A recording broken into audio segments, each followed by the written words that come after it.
Sir Alex Ferguson is considered by many to be the greatest football manager of all time, and certainly no manager has ever overseen as many transition periods whilst remaining as successful at the highest level.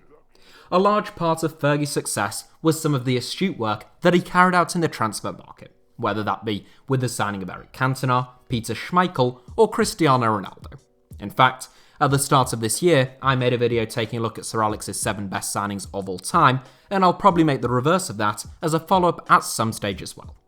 It can't all be Premier League titles and world-class acquisitions though, and indeed it wasn't. So in today's video, I'm going to take a look at some of Ferguson's more unusual signings at Old Trafford and where those players are now. Naturally, there is more of a focus on his later years since I wanted to feature players who are still active, with one exception, though pretty remarkably, there is one man who features, aged 43, who Fergie signed way back in 2001 and is still going strong. Without further ado then, here are 7 of Sir Alex Ferguson's more unusual or forgotten signings. Where are they now? Bebe, Rayo Vallecano. We might as well get started with the man often considered to be Sir Alex's strangest signing of all time. Brought to Manchester United from Vitoria in 2010 for a reported fee of £7.4 million, the narrative surrounding the signing of Bebe and the truth, as is so often the case, are quite far apart. The story surrounding Bebe's signing basically goes that Fergie broke his rule of signing someone without watching them play, he was a total dud, and he was never heard of again. Whilst that isn't entirely false, the real story of Bebe's move to Manchester United is much more interesting. Bebe was abandoned by his parents at the age of 12 and grew up in an orphanage. In 2010, when Bebe was on the verge of turning 20, he was still living in the homeless shelter, having just ripped up his contract with third-tier side Estrella da Amadora over unpaid wages. Vitoria took a flyer on the youngster, offering him a 3-year deal. In pre-season, he scored 5 goals in just 6 games, so Vitoria gave him improved terms and increased his release clause before the season had even begun. It was at that point that Bebe came onto Manchester United's radar, though no one is quite sure how. Jorge Mendes had quickly snapped up Bebe to his Gestafute agency, leading some to suspect Carlos Queiroz was the man behind the move, but he stated in 2014 that he had never even heard of Bebe when the Red Devils signed him. Whatever the truth, Bebe had gone from being homeless to signing a multi-million-pound contract within a matter of weeks with Manchester United. And whatever you think of the player, that is quite a remarkable story. Bebe only ever registered 7 appearances for Manchester United, thrice going out on loan, and departing permanently a year after Sir Alex retired, joining Benfica for €3 million. He now plays for Segunda Division side Rayo Vallecano, and he has done since 2018. Reportedly, Bebe still visits the orphanage where he grew up in Portugal, bringing presents for the current residents. He might seem like a meme among a certain section of football fans, but given his humble beginnings, what he has made of his life is really quite remarkable. Richie Delatt, Royal Antwerp. I must admit that I always thought Richie Delatt was a product of the Manchester United Academy, which just goes to show what an absolute fraud I am trying to impersonate someone that actually knows anything about football and making a living talking about the sport. Anyhow, Delatt actually came through the youth ranks at Royal Antwerp in his native Belgium, who did used to operate as something of a loan feeder club for Manchester United in my defence. At the age of 19, following just 9 first-team appearances for his hometown club, Delatt joined Championship side Stoke City for £100,000. He never actually played for Stoke, but following just 3 appearances on loan at Wrexham, Delatt was signed by Manchester United for almost £250,000. A versatile defender who can play anywhere from centre-back to wing-back, Delatt went on to register 6 appearances for the Red Devils, before being snapped up by Nigel Pearson at Leicester City. Pearson, and particularly his chief scout Steve Walsh, always had a bit of a penchant for Manchester United cast-offs, and Delatt was another one that worked out very well for them. He went on to make 129 appearances for the Foxes, including 38 in their Championship title-winning campaign, 28 during their Premier League Great Escape, and 15 during the season in which Leicester won the Premier League title under Claudio Ranieri. He subsequently signed for Aston Villa, but following a bright start, he suffered an injury to his knee that was so serious it required surgery and ruled him out for an entire season. Now aged 32, that setback effectively ended Delatt's time in English football, and after being released by the club in the summer of 2019, Delatt rejoined his boyhood club Royal Antwerp, where he is now a regular fixture for Belgium's current top-flight, second-place side. Biram Joom, HITC. Another man who has played for both Stoke City and Manchester United, though in the opposite order to Richie Delatt, Biram Joom joined Manchester United as a 21-year-old. He had made a flying start to life in Europe with Molde in Norway from the age of 18, scoring 45 goals in 86 games for the club. Upon his arrival at Old Trafford for a reported fee of £4 million, Alex Ferguson stated that the club had been keeping tabs on Joom for 2 years, and that whilst they hadn't planned on completing any more deals during that summer window, the interest in Joom from others had prompted them to act fast. Current Manchester United boss Ole Gunnar Solskjaer was Manchester United's reserve team boss at the time, and given his links to Molde, I've always suspected that he might have had something to do with the deal. In his debut campaign, Joom made 6 appearances and scored 1 goal, against Burnley at the Stretford end. He celebrated with a backflip, and why not? Because it would be his one and only goal in a Manchester United shirt. Joom departed in January 2011, joining Hanover for less than £2 million, where he was once again fairly proficient in front of goal, bagging 35 goals in 71 outings. He returned to the Premier League with Stoke City in 2014 on a free transfer, where he had a very unusual stay in Staffordshire. In his defence, we've all had an unusual stay in Staffordshire at some stage. Joom was superb during his debut campaign as he bagged 12 goals, but the goals and performances deteriorated in the 5 seasons that followed, before he somehow ended up playing as a wingback. Joom finally left Stoke in 2020, joining Turkish Super League new boys Hatayspor, who are currently flying high in Turkey's top flight, with Joom's 11 goals and 5 assists in 28 appearances having played a big part in that success. A Senegalese international with 47 caps to his name, Joom is a Muslim, and his mother tragically died in the 2015 Mina stampede at Mecca in Saudi Arabia, in which more than 2,000 people were killed. Gabriel Obertan, Erzurumspor. We're sticking in the Turkish Super League in 4th with another man who is playing for a newly promoted team in Turkey's top flight.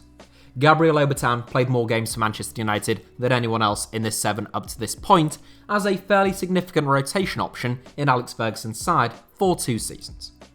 Obertan was born in Paris and spent time in the PSG and Clairefontaine youth development programs before signing for Bordeaux. Obertan began his career in the city sometimes referred to as the Petit Paris, catching attention due to his searing pace and ability on the ball. He was certainly still raw and lacking an end product, but Manchester United had seen enough. The Frenchman was signed for around £3 million in 2009, and he went on to make 28 appearances across the following 2 campaigns, before joining Newcastle United for roughly the same fee. Obertan made 76 appearances in 5 years at St James's Park, but sadly, he never really ironed out the deficiencies to his game or became more decisive in the final third. Moves to Anzhi Makachkala, Wigan Athletic, and Levski Sofia followed, what a collection of clubs that is, before Obertan joined Erzurumspor in 2018, winning promotion from Turkey's second tier last season. Unlike Joom's side, Erzurumspor aren't doing quite so well right now, and Obertan and his comrades have a fight on their hands to stay in the division this season.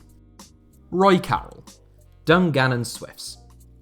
I told you all to expect a golden oldie at some stage, and hopefully I haven't let you down.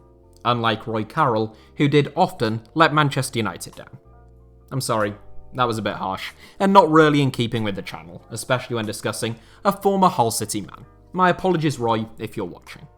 Born in a small town in the west of Northern Ireland, as I say, it was Hull City who first introduced Carroll to the English game, and he enjoyed 2 great seasons at Boothroyd Park for the struggling Tigers, where he tasted third-tier relegation during his debut campaign.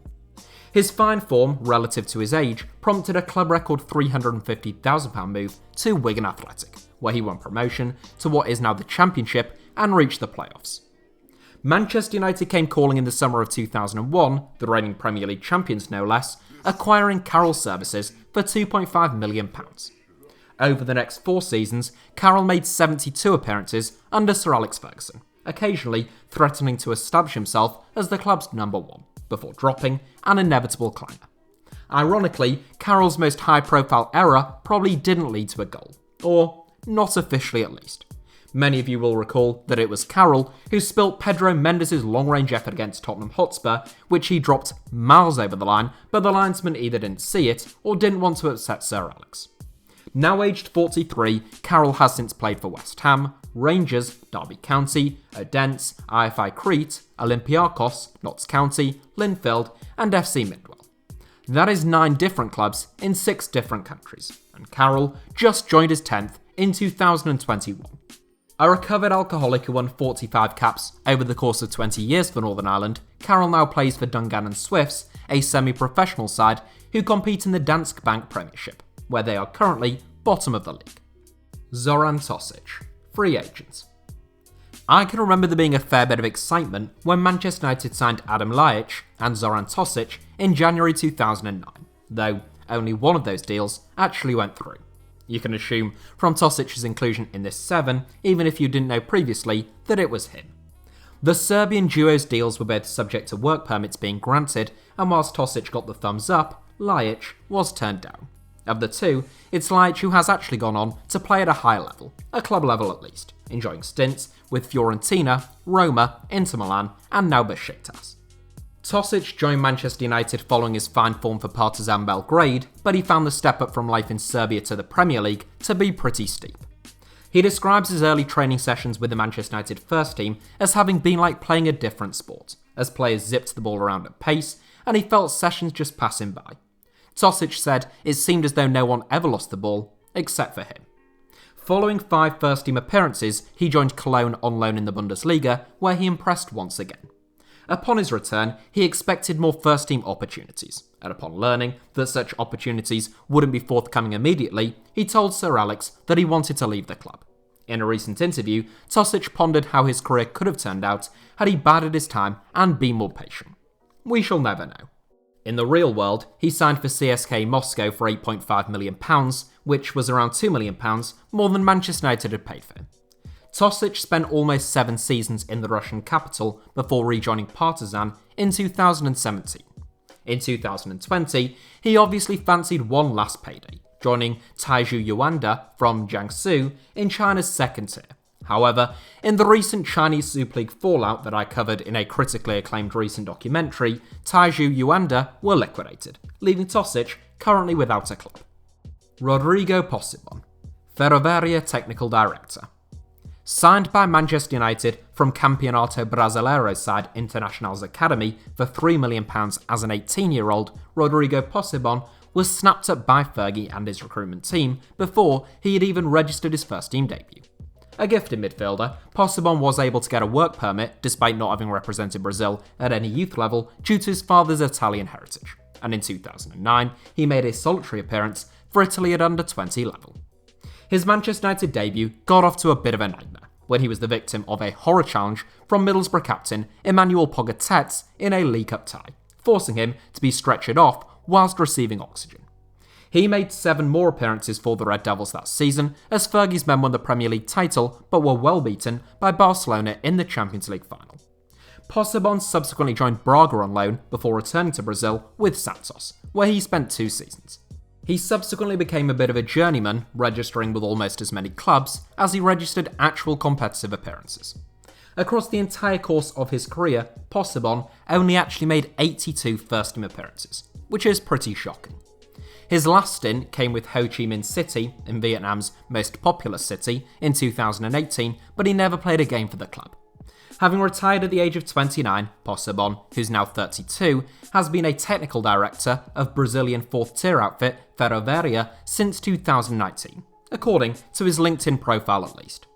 So that is it for today's video, but thank you all as ever for watching. Give us a like if you enjoyed the video, it makes a big difference with the YouTube algorithm. Let me know your thoughts down below in the comments, and make sure to subscribe and turn on notifications for HITC Sevens. You can also find me on Twitter or Instagram via the username @HITC Sevens on both, should you wish to do so.